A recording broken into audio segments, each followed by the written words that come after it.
A motion from Senator Asukwa Ekpenyong in relation to importation of substandard diesel into Nigeria opened the floodgates of concerns from lawmakers on some critical issues in the oil and gas industry, which over time remain unresolved.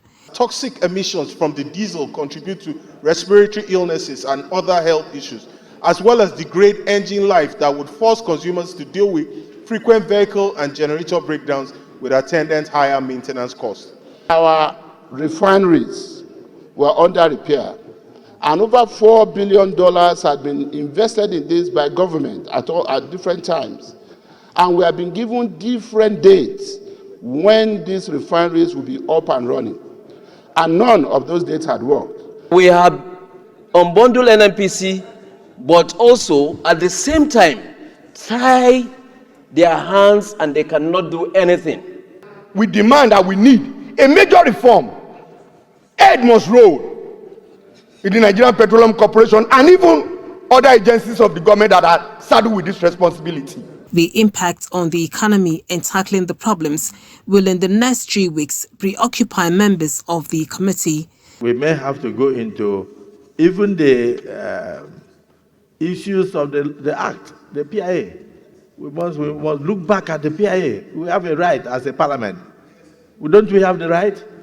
We have the right to look back and see whether the thing is working for us or not.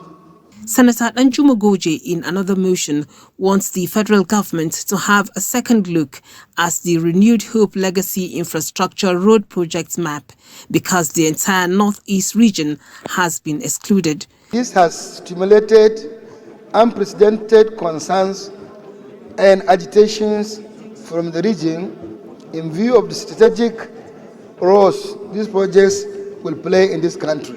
While we are very anxious about the coastal road, the low-hanging fruit is to also start the Akwanga Jos to Gombe.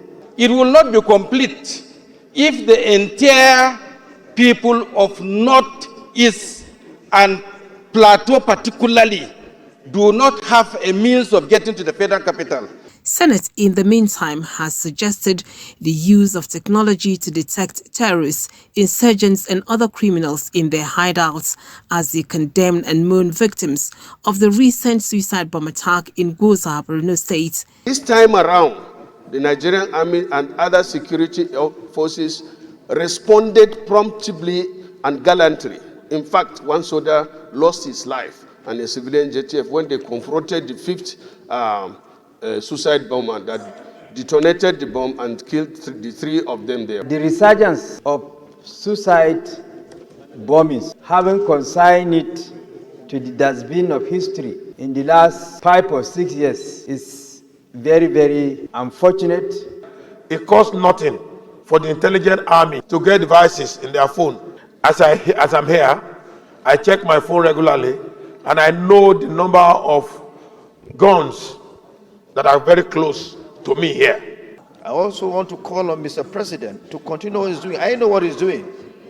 I know he's meeting every day, he's working, having sleepless night to show that, to make sure that this country becomes safe from terrorists and bandits. Lawmakers urged the National Emergency Management Agency to assist those affected by the incident.